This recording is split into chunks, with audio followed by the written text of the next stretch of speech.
Should I explain a little about the book Nox? It's an epitaph for my brother.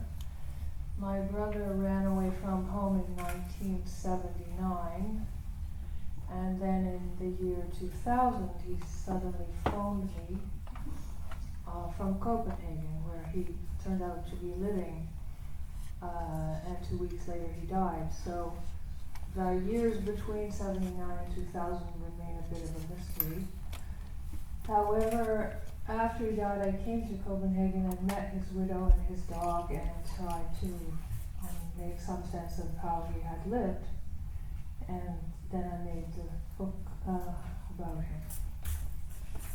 So the book is constructed as an epitaph, and I formed it around an epitaph by the Roman poet Catullus from 1st century. He wrote an epitaph for his brother who died suddenly, and that forms the spine of the book. So I disassembled that poem word by word through the book on the left-hand side of the pages, and on the right-hand side of the pages say things about my brother. So I'll begin with the Catullus poem in Latin.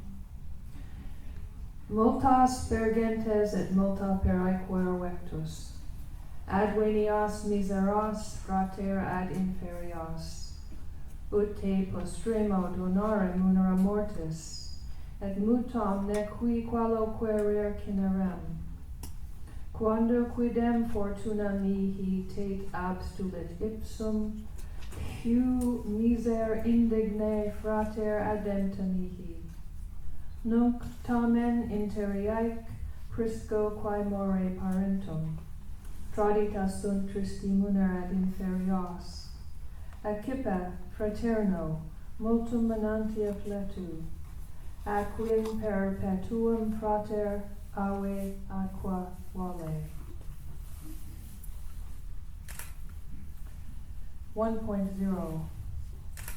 I wanted to fill my elegy with light of all kinds, but death makes us stingy. There's nothing more to be expended on that. We think he's dead. Love cannot alter it. Words cannot add to it. No matter how I try to evoke the starry lad he was, it remains a plain, odd history.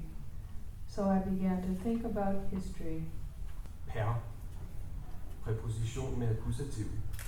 Med bevægelsesudtryk igennem, henover, rum, masse, overflade osv. Tværs gennem en forsamling af mennesker eller genstande. Igennem, henover en forhindring eller grænse. Igennem en åbning eller kanal, som angiver mediet, hvor igennem tingene bliver opfattet. Langs en linje, rute eller retning. Over en angivet strækning. Sammen med en væske, specielt legemsvæske i bevægelse. Om stationære forhold, igennem hele, langs hele eller dele af. Med målangivelse over en strækning på, over hele området, rummet osv. Gennem hele, per omnia, på alle måder, på eller i hvert af forskellige punkter eller steder. Gennem hele, i hver eneste eller i alle dele af. Under, i løbet af en periode. Stelle per noctem vise, stjerner synlige ved nat. 1.1. History and elegy are akin. The word history comes from an ancient Greek verb historein, meaning to ask. One who asks about things, about their dimensions, weight, location, moods, names, holiness, smell, is an historian.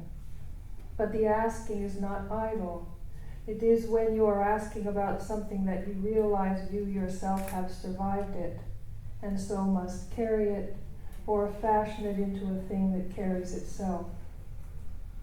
There was a man named Hecataeus who lived in the city of Miletus in the generation before Herodotus, and who cannot be called an historian because Herodotus is regarded as the author of that role, but who composed about 500 BC a work called How to Go Round the Earth, with map, containing this, as I think of it, metaphor for his own activity. Hecataeus, fragment 324.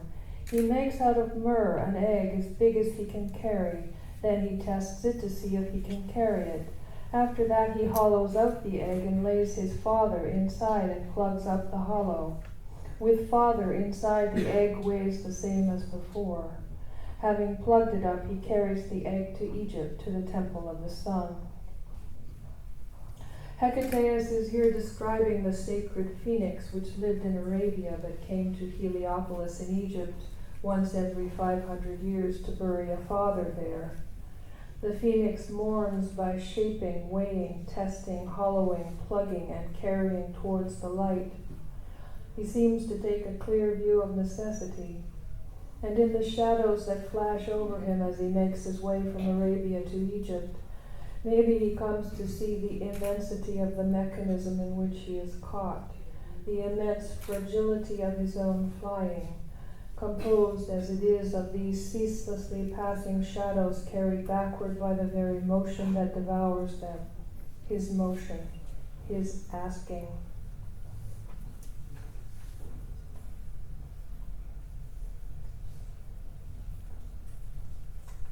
1.2. Autopsy is a term historians use of the eyewitnessing of data or events by the historian himself, a mode of authorial power. To withhold this authorization is also powerful. Herodotus carefully does not allege to have seen a phoenix, which comes only once every 500 years, although he mentions the same legends as Hecataeus. Herodotus likes to introduce such information with a word like legatai, it is said, as one might use on dit or dicitur. When my brother died, his dog got angry, stayed angry, barking, growling, lashing, glaring by day and night. He went to the door, he went to the window, he would not lie down. My brother's widow, it is said, took the dog to the church on the day of the funeral. Buster goes right up to the front of Sankt Johannes and raises himself on his paws on the edge of the coffin, and as soon as he smells the fact, his anger stops.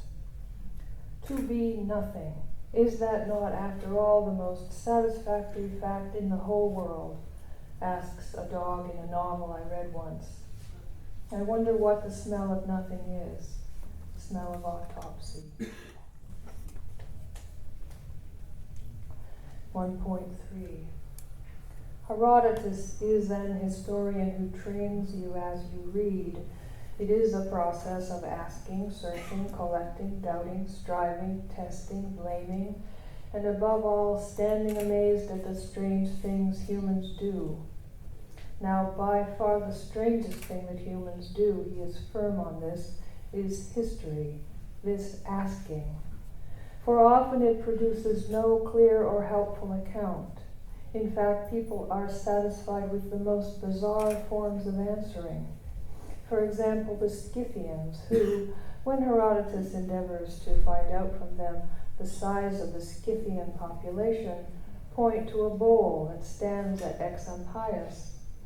It's made of the melted down arrowheads required of each Scythian by their king on pain of death.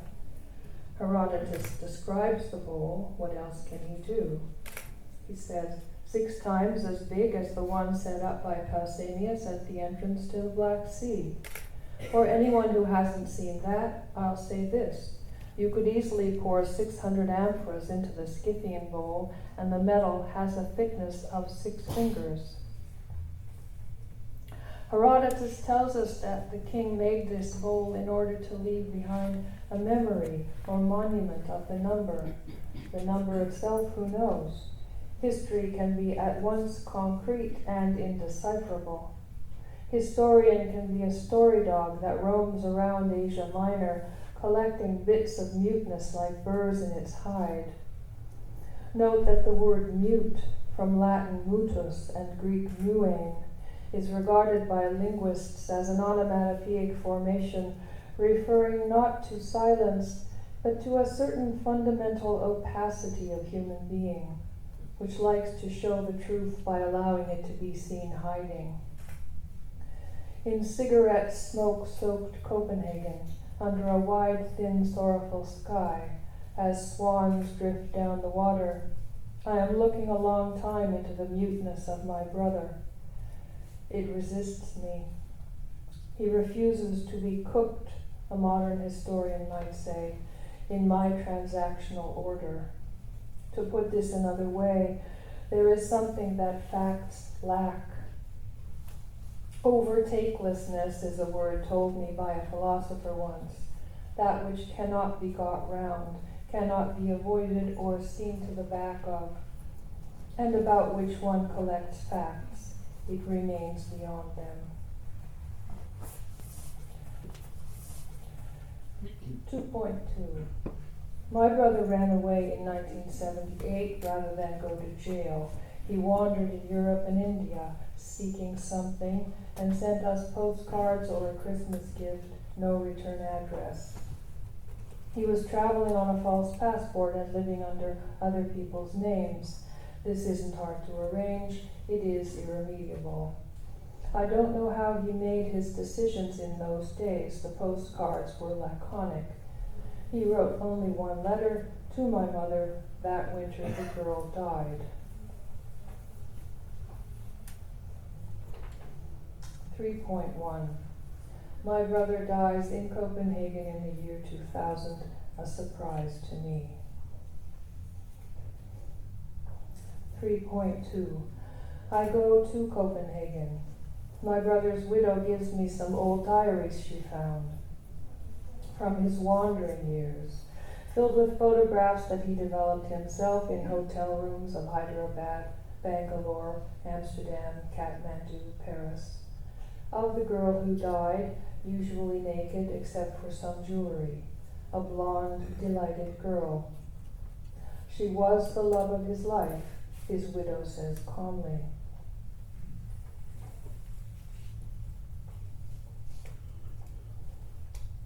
4.1.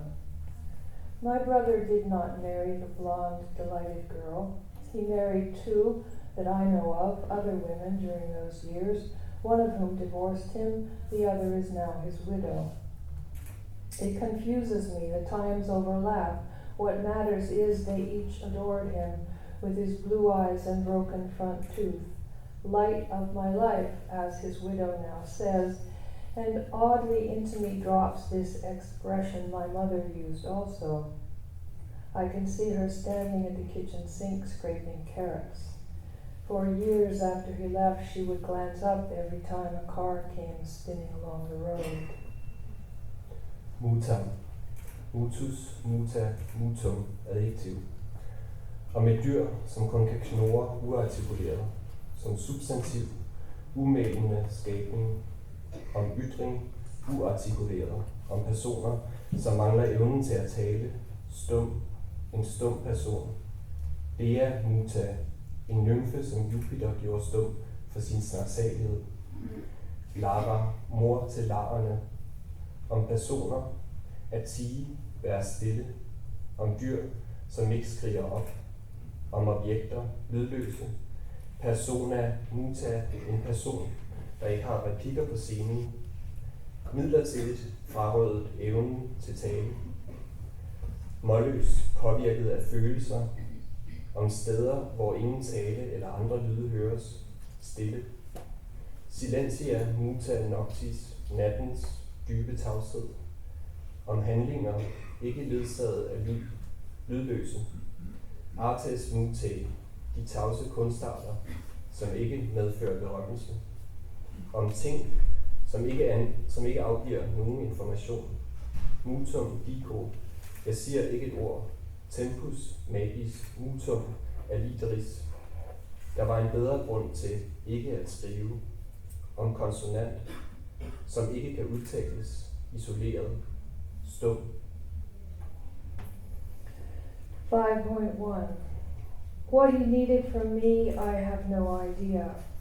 When I caught up to him in high school, he was older by 4 years. He liked me to do his homework, but that wasn't it. My moral advice he brushed aside. You're different, he would say. He called me professor or pinhead. epithets implying intellectual respect, but we never had a conversation about ideas in our life. And when he telephoned me out of the blue about half a year after our mother died, he had nothing to say.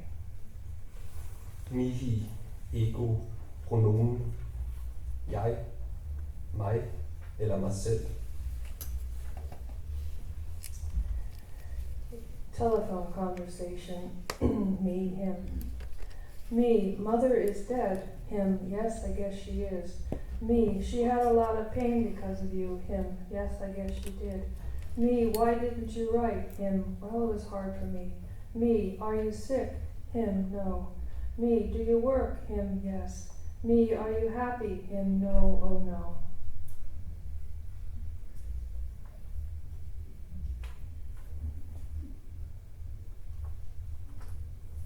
5.4.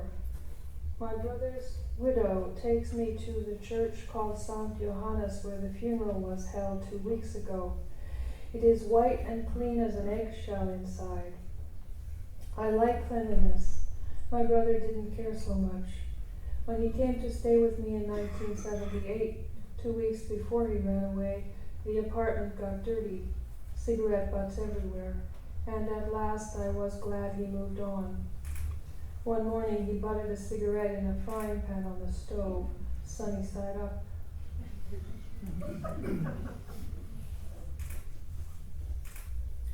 5.5.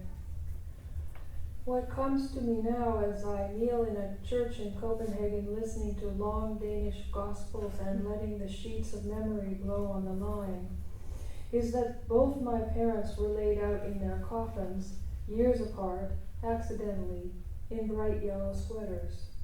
They looked like beautiful, peaceful egg yolks. I have always admired the design of the egg, the yellow circle within a white oval, as impeccable as Herodotus' explanation of that old wise saying, custom is king of all. Herodotus.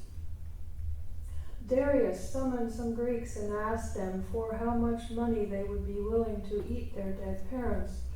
But they answered that they would not do such things for any amount of money. And after that, Darius summoned some Indians, called Calathii, who eat their parents, and asked them for what price they would agree to burn their dead fathers with fire. But they shouted aloud and bid him not speak blasphemy. Thus these things are established by custom, and quite right is Pindar, it seems to me, when he says in a poem, custom is king of all.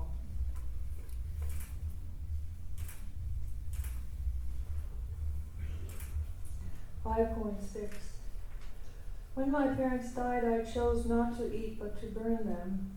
Then I buried the ashes under a stone cut with their names. For my brother, I had no choice. I was 1,000 miles away.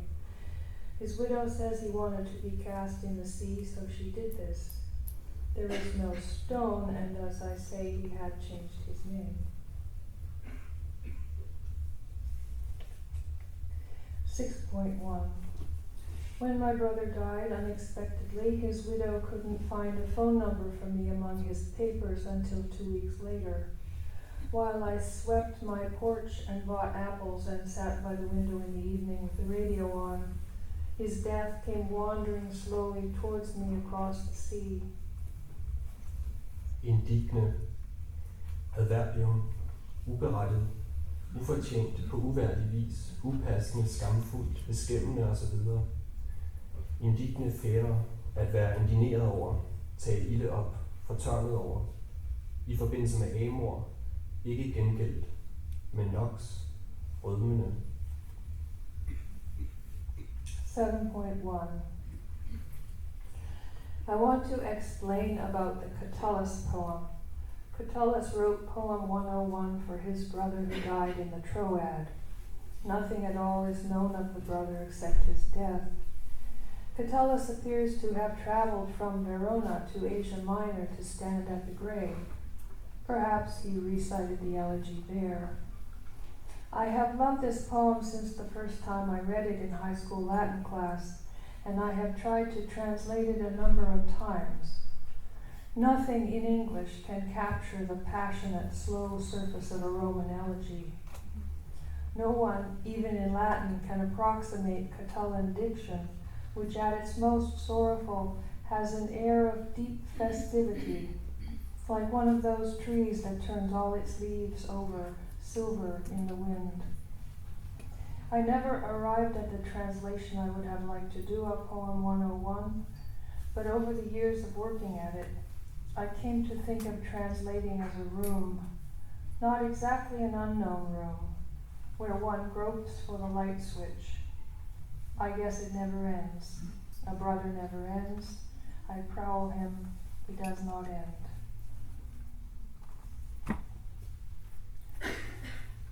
Prowling the meanings of a word, prowling the history of a person, no use expecting a flood of light. Human words have no main switch, but all those little kidnaps in the dark, and then the luminous, big, shivering, discandied, unrepentant, barking web of them that hangs in your mind when you turn back to the page you were trying to translate.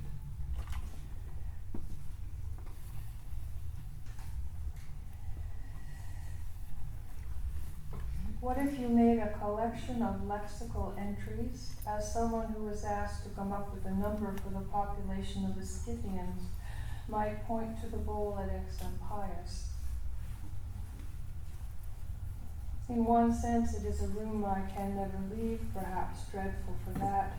At the same time, a place composed entirely of entries. Is it not astonishing? Entry. 7.2.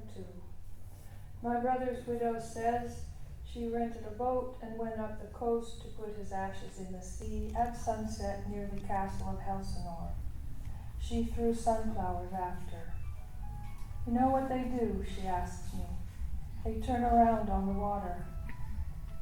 Festive, I say, festive in their way.